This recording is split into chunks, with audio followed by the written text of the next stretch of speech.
En aquel tiempo dijo Jesús a los judíos que habían creído en él: Si permanecéis en mi palabra, seréis de verdad discípulos míos, conoceréis la verdad, y la verdad os hará libres.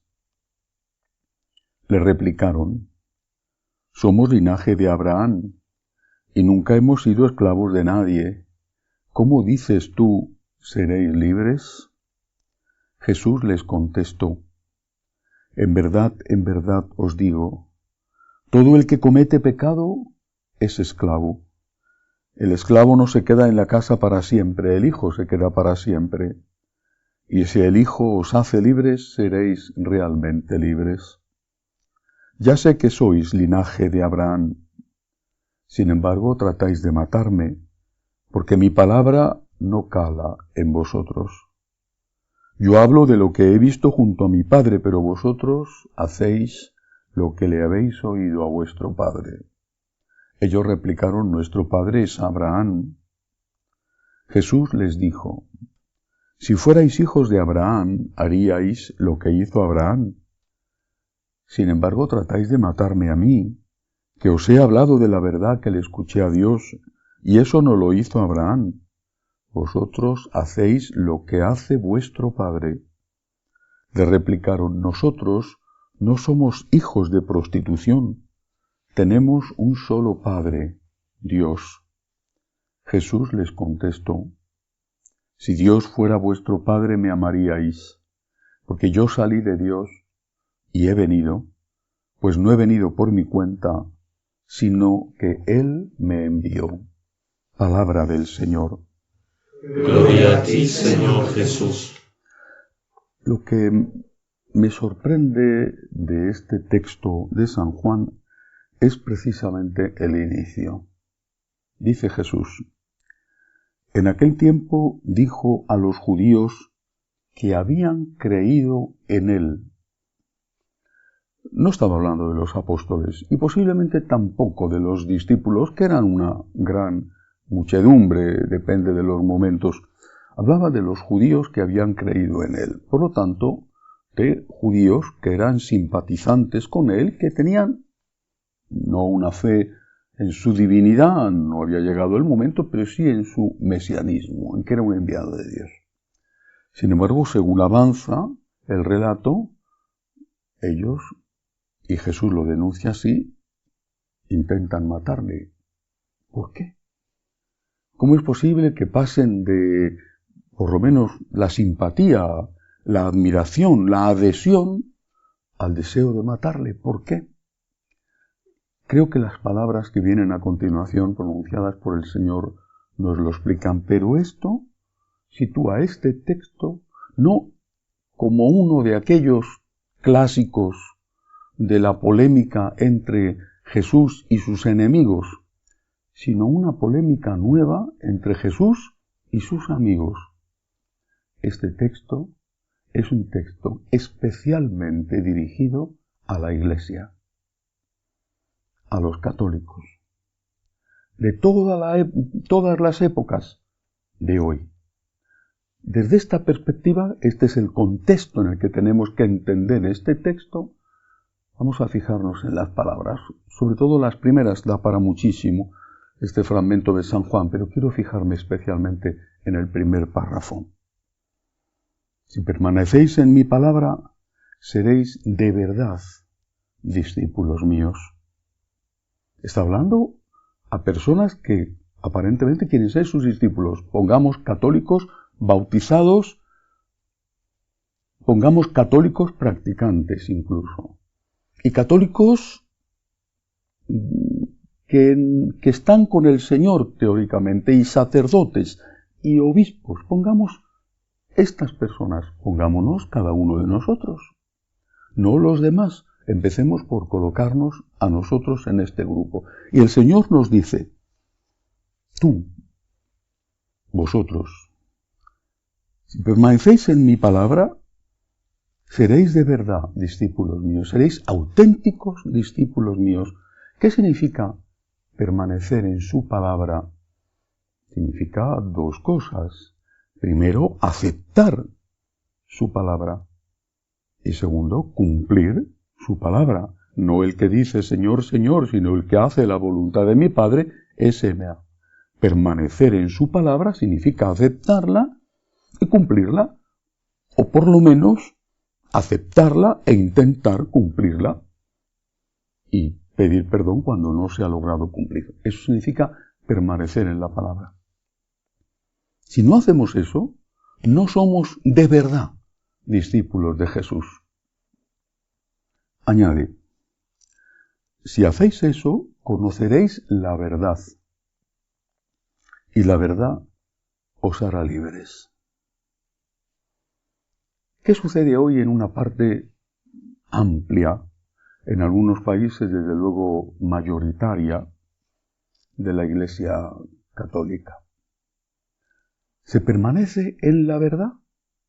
Por ejemplo, son múltiples los casos y no quiero señalar, pero alguno me hiere más profundamente. Recientemente, en un pregón de Semana Santa, posiblemente con buena intención, ante el obispo, la persona que hacía el pregón elogiaba el amor homosexual de dos adolescentes como prueba de amor verdadero. Eso es lo que opina el mundo. En la Iglesia caben todos. ¿Pero cabe todo? Y sin embargo, ponía como ejemplo, un ejemplo de amor verdadero, una relación homosexual entre dos adolescentes. Eso es lo que opina el mundo. Eso es amor, y qué bonito es el amor, y donde hay amor está Dios, y por lo tanto esa relación es una relación que no disgusta al Señor y que solamente los rígidos son los que pueden despreciar. ¿Pero qué dice la palabra de Dios? ¿Permanecemos en la palabra o permanecemos en lo que nos dice el mundo? Si se elogia, como se hace tan frecuentemente, una relación extramatrimonial, porque qué bonito es el amor y yo tengo derecho a ser feliz y todo lo demás, es lo que dice el mundo. Pero nuestro Señor dijo que el que se divorcia de su mujer y se casa con otra comete adulterio contra la primera. La palabra de Dios está muy clara, tanto los 4 evangelios como las cartas, por no hablar ya de la sucesiva aplicación a casos distintos y que constituye la tradición. Por ejemplo, si una madre mata a su bebé sin darle la oportunidad de nacer, y son millones los niños que mueren así, millones, el mundo va a decir que es un derecho. Pobrecita la mamá, pobrecita, que tiene un problema, el hijo es un problema, por lo que sea, un problema económico, un problema por el que dirá la gente porque no es de su marido, un problema porque le interrumpe sus estudios o su trabajo o simplemente su forma física. ¿Cómo vas a negarte a permitir que esa mamá sea feliz matando a su niño? Sin embargo, es clarísima la palabra de Dios. No podemos matar a los inocentes. Y si matas al anciano o al enfermo con la eutanasia, ¿por qué es tan pesado el abuelito? Se hace las cosas encima. Hay que estar pendiente de él. Nos cuesta dinero y sobre todo tiempo. Y no podemos disfrutar de la vida. Y además la suya no es calidad de vida. Ya fíjate, tiene el Parkinson o demencia senil y ya no oye bien, no ve bien. Entonces vamos a presionarle para que pida la eutanasia, haciéndole ver que nos está amargando la vida y diciéndole que por amor tiene que pedirla. Claro, el mundo dirá, como en el caso del aborto, es que es un derecho matar. Matar al inocente, matar al anciano, es un derecho matar. Y sin embargo, nuestro Señor, en su palabra, es muy claro, no podemos hacerlo. Y entonces, ¿qué hacen estos católicos? Tantos. ¿Qué hacen? ¿Están con la palabra de Dios o están con el mundo? ¿Y qué sucede cuando, volviendo contra Dios, el concepto más hermoso que existe, que es el del amor, y llamando amor a cosas que tendrán en algún aspecto, en una relación, en un sentimiento, algunas de ellas tendrán algo de positivo, sin embargo que no son en su conjunto buenas? ¿Qué es lo que hacen? No están con la verdad, con Dios que es la verdad, y por lo tanto no son libres. ¿Qué sucede? Porque eso no se cuenta, pero está ahí, a la vista de todos. Lo sabemos todos de sobra. Por ejemplo, no quieren verlo, pero es una realidad, promiscuidad. Una promiscuidad terrible. Una promiscuidad no solo homosexual, también heterosexual. Una promiscuidad terrible. Digo también heterosexual, porque al no haber el concepto de amor verdadero que nos enseña Jesús, que implica fidelidad, sacrificio, renuncia, generosidad, lo que se produce es el cariño, ya no siento nada por ti. Ahí te quedas.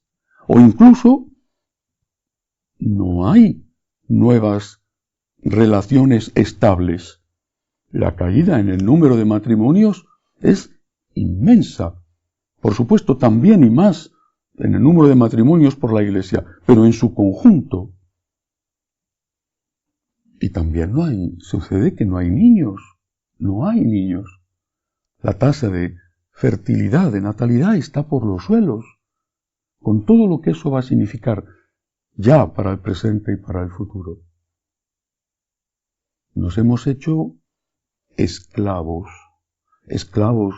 del sexo, del placer, de la comodidad, del dinero.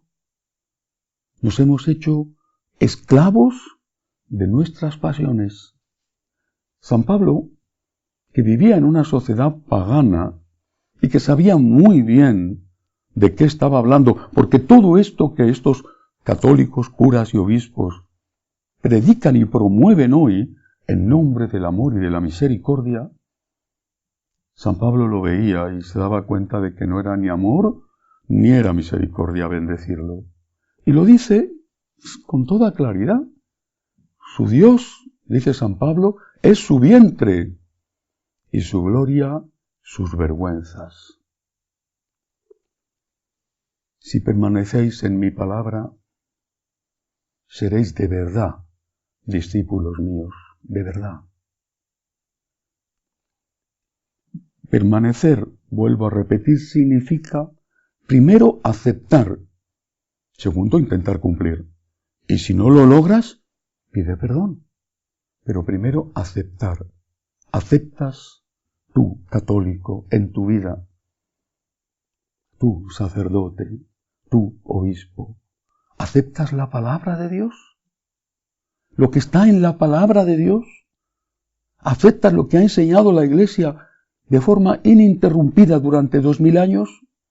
Porque si no lo haces, el Señor dice a continuación, vosotros no sois hijos del Padre, sino hijos de otro Padre. Y ese otro Padre del que está hablando Jesús, aunque no lo cita por su nombre, los judíos lo entienden perfectamente. Ese otro Padre es el demonio. No lo olvidemos. Que así sea.